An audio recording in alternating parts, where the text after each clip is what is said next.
You got that one. Oh, yeah, no, it was picked up. So what can we do to help you guys? And again, so if I live out in the country and the car drives by my driveway 3 times slow, You can call it in. I'm thinking scoping it out, should I call it in? And that's a nuisance call for you guys theoretically, but if we don't make that call, how are we ever? Yeah, but then another neighbor could make the call and say he's over here and he's in my yard. And we know that he was at your place, now he's over there. The members are gonna go. So should we as neighbors then, as he drives by my place and 3 times and I see him going towards your place, should I phone you and, it's 3 o'clock in the morning, but we should be doing that, right? Because that's, I think you could. I think that you could wake up your neighbor and say, somebody was by my place and I'm not sure if he's gonna come to your place, but maybe you should turn the light on and take a look. You can do that. We can't do anything if we don't know about it, right? Yes? Just one thing about that ATM there, that was on our gun show weekend. Didn't we bring in extra police? I heard that we had extra police in town here. And still the response time. Okay, I was on medical leave right now, that time, so I'm gonna ask. Well, that's what I mean, they had extra. No, we didn't, I just asked. We didn't have extra. There are certain events in town that we do bring in extra people for, but the gun show, typically we don't. Have we ever had a reason to? There's other weekends in town we bring extras in. I'm not gonna name them. Yeah, no. No, this is what I just heard, maybe Yeah, calm no. the public or something, I don't know. No, there wasn't extras on. Yeah. Everybody's mindful it was gun show weekend. Yes, So I know you don't read Facebook on purpose. on purpose, but there is a lot of posts on Facebook where people are chiming in about stuff that's going on and they are not reporting it. And this is bringing our stats down. Right. Might be worth reading Facebook and making. I have somebody in my life that reads Facebook. Record this. Yes. When I say I don't read it, my wife reads it. Public information. So, I mean, and she's a public servant with the RCMP, so she just tells me everything. Yes, and it seems like it's escalating because it started as a small problem and now it's escalating.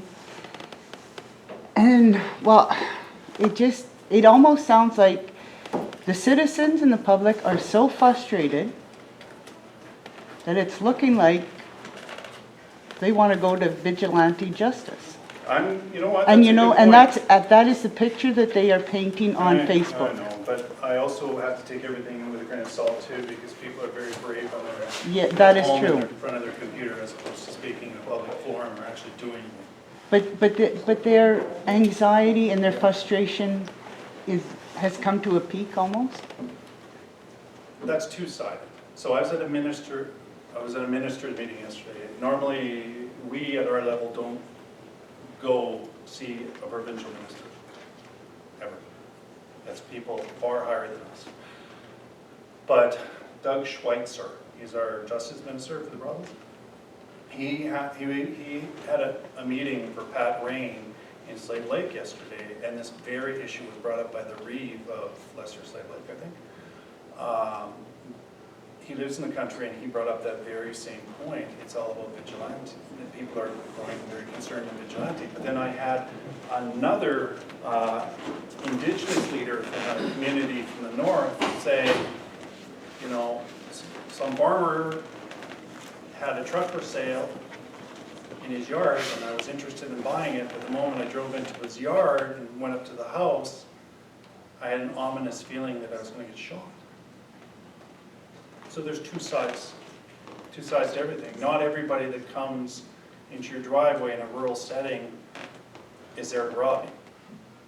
I mean, there are tons of people that are lost or looking for help or thinking you're somebody else, the neighbors down that way. And we've kind of lost that because of the global world we live in, and we think that everybody that we don't recognize coming into our property is there to rob us.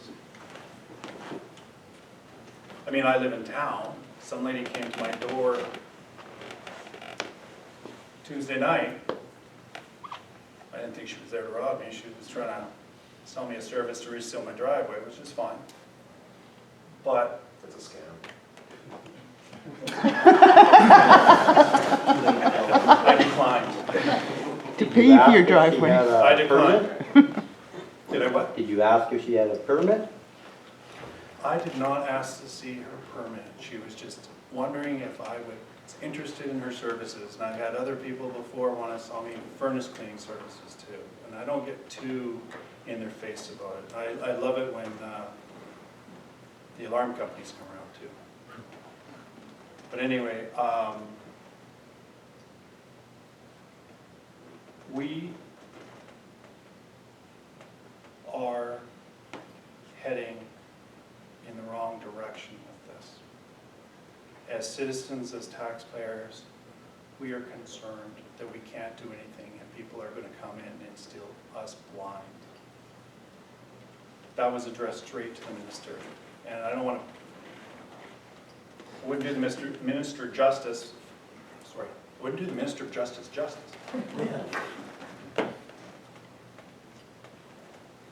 But this is bigger than the RCMP, this issue of rural crime and concern for your safety of your family and your property. It's bigger than us. I can do so much more with double the staff I have, so much more, so much more. I get them into court, I plug the court system up. They have the inability to deal with all those people. Cases get dismissed. People don't go to jail forever like you think they're going to. Everybody's got a, again, I'm sure by the end of the night I'm going to hear about this from above, but we have to work with our government, okay? And we have to say enough's enough because we need better funding. We need better funding not only for the police, we need better funding for the court system. Now, they did say they were hiring 50 new prosecutors to alleviate the Backlog. backlog, thank you. And I hope we get some of them in Slave Lake, I really do. I hope we do. I hope they don't all go to Calgary. But what about mental health? Right? Where's our mental health clinic in this town? Do you know that if we pick somebody up that is suffering from mental illness, and I mean to the point where we have to apprehend them and take them to a doctor without their permission, we actually have to take them to Grand Prairie that's 2 hours away. So that by the time we arrive there, we assess them ourselves based under Form 10 of the Mental Health Act, that they are in need of psychiatric attention and assessment. We have to drive back to town. We have to go to Grand Prairie. Depending on how things are going at the QE2, we could be there half an hour, we could be there 2 hours, and then we drive back without them. And more often than not, within a couple hours later, they're back in High Prairie too. Alberta Health needs more funding. We need to address mental health in this community. Addiction feeds mental health problems feeds addiction. It's a circle, it's a vicious circle. And we're not equipped to solve that problem. We're just first responders that get there and we just stop the nonsense and the issue momentarily and try to put them in the appropriate place. That's all we do. A lot of the rural crime that we're talking about is addiction fed. They're not stealing because they really need a rodent killer. They're stealing so they can sell it for $50 so they can buy meth or coke. That's what they're doing. But in saying that, and I agree with what saying there, but when they get into the court system, they become a victim right away. That well, you know, they couldn't help it, or this is why they had to do it. So they're not getting the help they need. Really, for the most part, they get maybe a reprimand, they get a little bit of time in jail, or they whatever, but they're not getting the help that you would think they should get to maybe break that cycle or to change it. Our court systems are a problem. We all know that. Everything's a problem. Yeah. But how do you change that? Money, Money doesn't fix everything, money buys resources. yes. Resources fixes problems. Well, there's only so much money to go around though, too. I know that. I've been policing for almost 27 years. The issues that you're describing aren't new issues. They've been around. It comes to accountability too, of us making decisions. We have the ability to make choices, but we're not held, a lot of people are not held accountable for the choices that they make. That's right. And until we can say it and say it honestly and deal with that, I don't think you're gonna see changes. I agree with that. So, But we go to work every day oh yeah. hoping. Well, with that said though, To stop. what's the solution? We can point out problems all day long. Well, where do we come up with some solutions? That's what we gotta be focused on. Do you want me to tell you what I think? Yes, This yes. is what I think. I think you need to talk to your MLA. If he ever comes around. Exactly. But that's just what, So can we get some talking points from different interest groups or assembly town and get like a draft letter or a petition or something out there? Like that we can. You as the citizens of High Prairie and Great Lakes County can go through the channels, the chain of command, whatever you want to call it, the channels, to voice your concerns and have these concerns directed towards government. Because the way I see it is everybody's got a valid concern here tonight. And the only way that we're going to make change is if we have more resources, I think, right? I mean, I would love to see a mental health clinic in this town. I would love it. I would love to see this hospital, health center, whatever you want to call it, an actual designated facility in the Mental Health Act so they could actually do assessments here. I'd love to see that. It's necessary too, we don't be short of people that need it. The northern communities are, I'm from Bowles, Alberta. Anybody ever been there before? Do that. All right, thank you very much. That's what I'm not saying we don't have mental health problems. But we don't have problems like we have problems here. We have a whole different type of problems here, right? And it's all based on, it's based on our history, I think, right? The people that we're seeing with regards to calls for mental health service are largely our Indigenous community. And they just didn't wake up one morning and have mental health problems. This is something that's been going on for generations. And we need to be responsible and we need to address that the best we can. And I honestly think that we really need more Alberta Health Services funding to address those mental health concerns. And not just that, but I mean just the whole gambit, front to back, addictions, everything. It'd be great to have an addiction center here.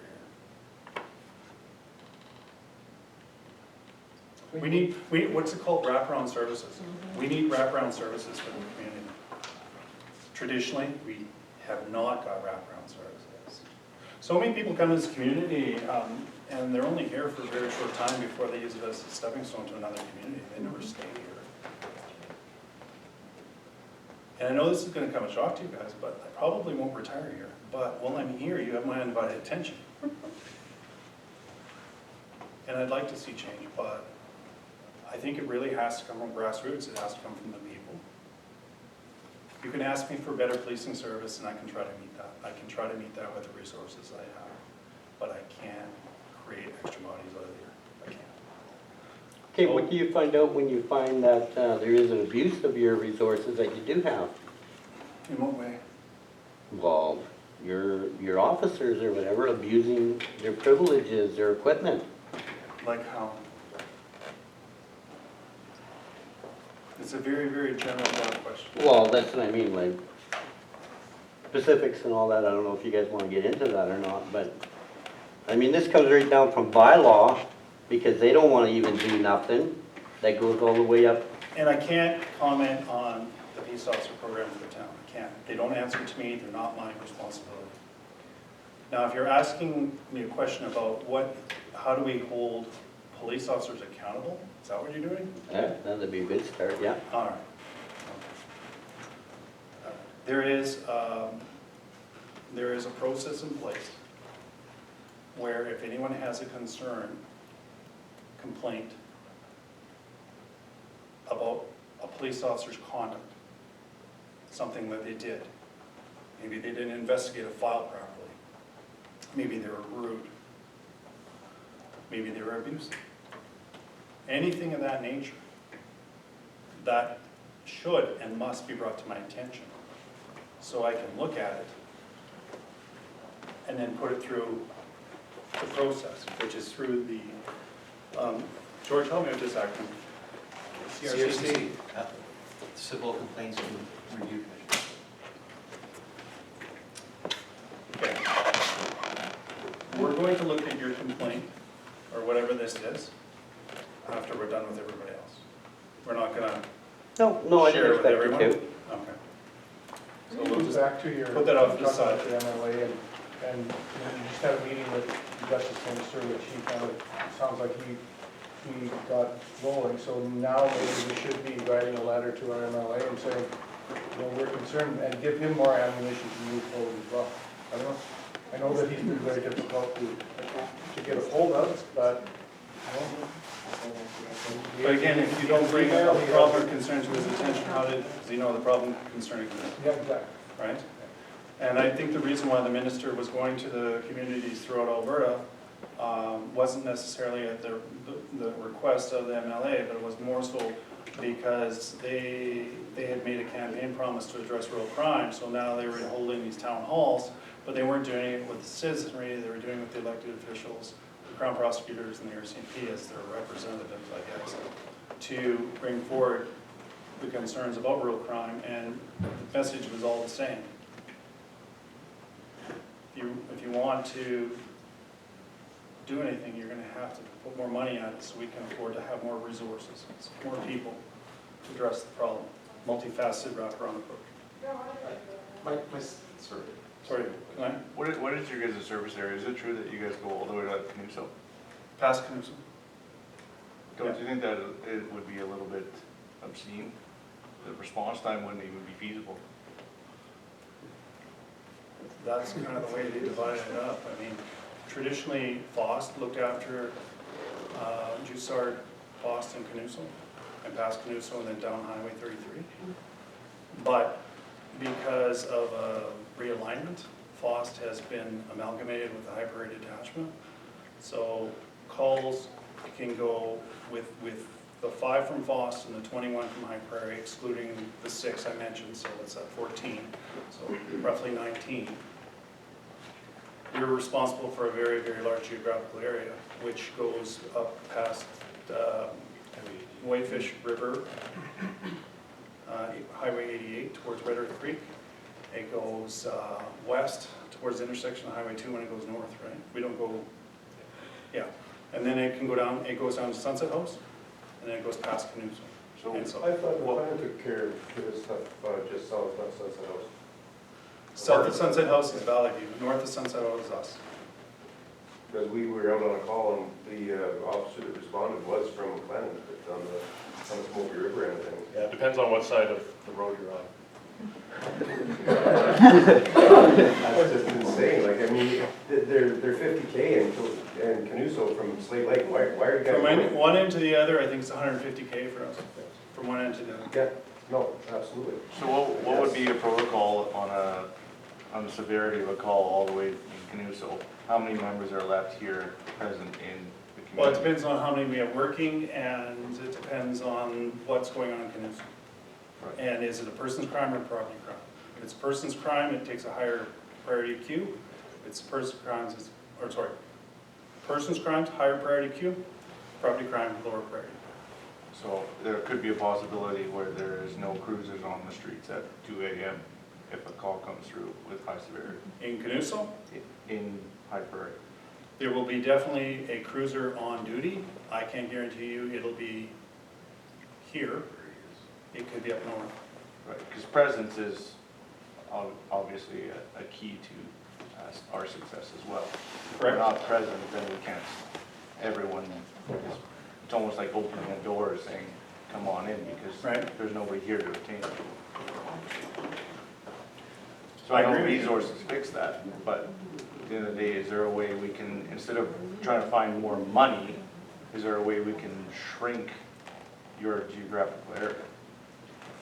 Well, the only way you could do that is if you, so the current trend is actually to kind of suck in and make bigger, centralize. That's the current trend that I'm seeing. But what you're describing is going back about 10 years where they're decentralizing and they're making smaller detachments. But Okay? 10 years, we had less crime. That's the thing about stats. It depends on who's doing it. It goes in peaks and valleys, right? What we're doing is, we have a perception it's greater crime because we live with internet. We've got our phones. We read the news. We know what's going on. And 10 years ago, we maybe weren't that much in touch. I think 25 incidences in High Prairie is elevated, in the last year is an elevated amount in anyone's stat book. I've been here for 15 years, and I've never seen it like this.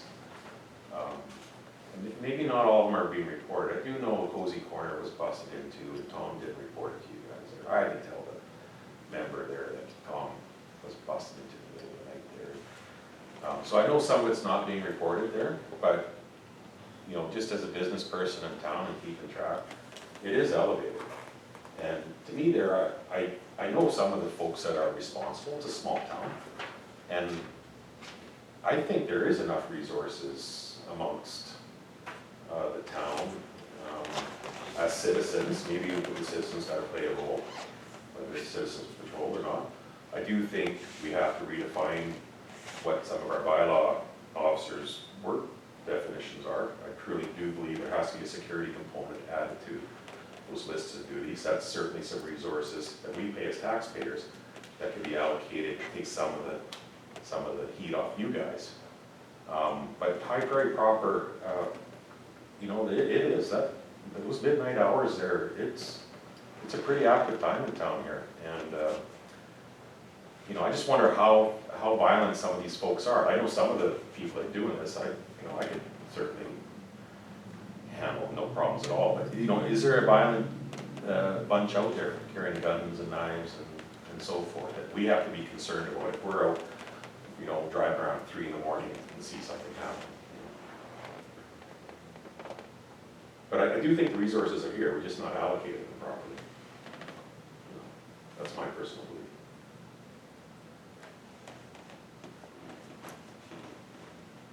So my question is, when does citizenry and the business people take a step up and participate instead of just have the expectation that, you know what, here we are the taxpayer.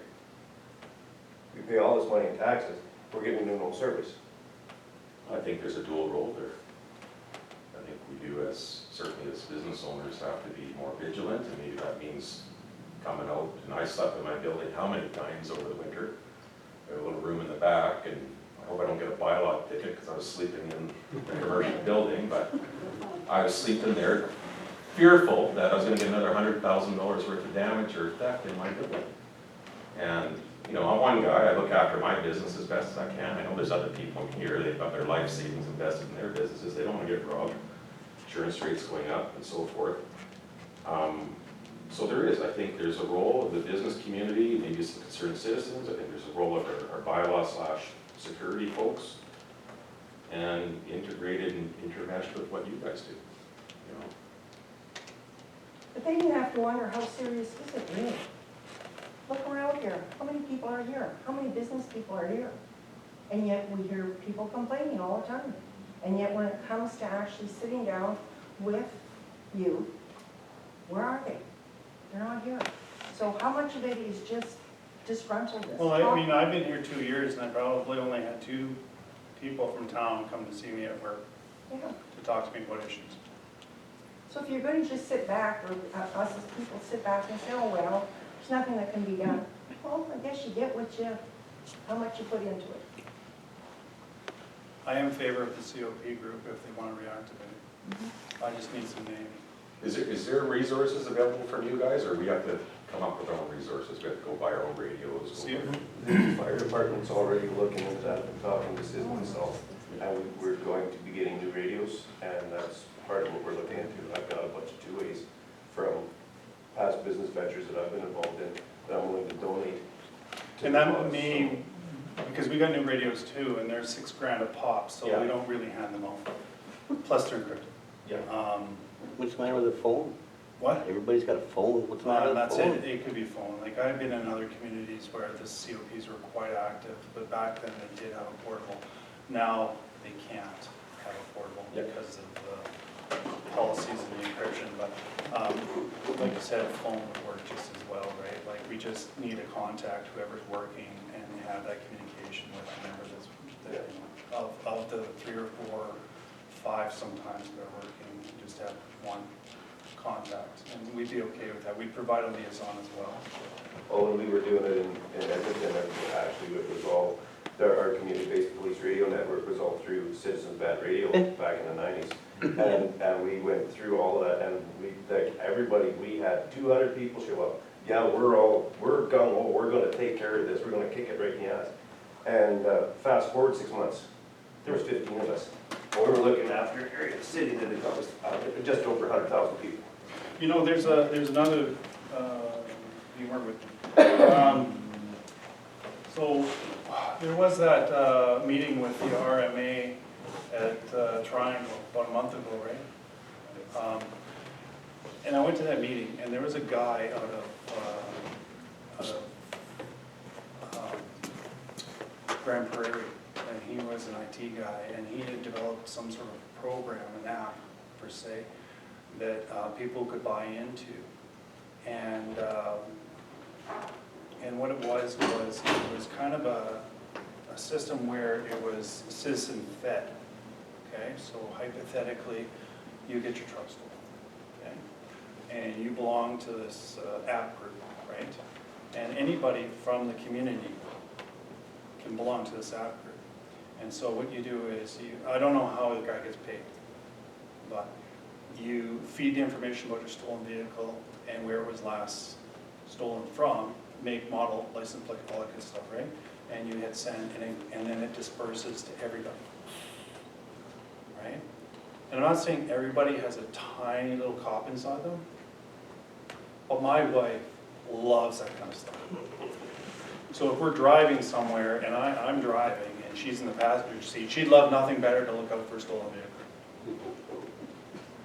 Now, I'm not going to chase them in my personal vehicle, but the idea behind it is if she sees the stolen vehicle 10K west of town, then she goes into the app and she feeds that information into the app, and it continually gets updated, right? That information, yeah, that information goes to the police, and then finally we're able to corner that vehicle without a pursuit, and everybody's happy. And they've had great successes in Wright and Cpl. So much so, I think it's spread to Camrose, Penticton, BC, and different places.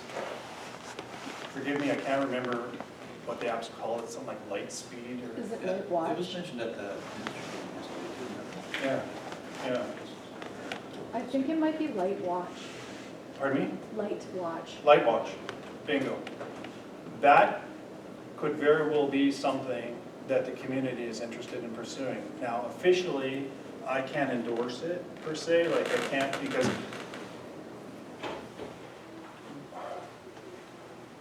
it's just like COPs, right? It has to be community-based. If you feed us the information, we'll act on the information to the best of our ability. And it would be great to have that kind of information. So if you want a tighter network, a tighter community, and you want to be able to feed information, you want to be able to read what's going on, then that might be something that we can do, something modern, using IT, using all the phones that we all carry. Is there an organization already in place, maybe the chamber, that could kind of start the ball rolling and say, okay, all business owners, let's get together and have a meeting about this real crime watch, or for citizens on patrol or whatever to kind of get, instead of trying to reinvent the wheel. If- I don't know, I'm just throwing it out. Because we have to have our crap together before we even come to you guys and say, hey, this is what we want to do. And then you guys can guide us on some do's and don'ts and how to do things. I mean, I can speak on citizens on patrol. Like, I was in Fort Mac before I was here, and I was back in Nova Scotia before that. Tons of citizen patrol programs. I have a contact with the lady, she's the president of the Alberta Citizens on Patrol Association. They have annual general meetings every year at different parts of the province where different groups can meet, share ideas, whatnot, and special speakers, guests come in. My experience with Citizens on Patrol is it works. I've seen it work. Back in Nova Scotia, when I was a constable, I helped develop 5 different Citizens on Patrols in our detachment area. And it was really popular, and one of the complaints about Citizens on Patrol was it's boring, right? And which it is, you know, when you do your patrols, it can be boring. Exactly. So what we did on a monthly basis, we said, okay, we're gonna have some kind of training session once a month, maybe twice, every 2 months, whatever, where we bring in somebody from, we'll say paramedic, okay, and get them to explain what they do when they go. We get our police service dog guy to come in and explain what he or she does when they answer a call. I know this is a few years ago, my old staff sergeant, he, early in his career, he worked undercover. So he spent a whole weekend with one of the groups and did like mock surveillance techniques and stuff, just to show them what to look for, you know. That kept their interest. Another thing, being a traffic service unit member would come in and speak on different traffic issues, that sort of thing. So it made it very interesting. It made the citizen patrollers, they were a little bit more educated to know what to look for, when to report something, when they don't need to. So it kind of streamlined, so they were calling in everything, you know, that was frivolous, we'll say.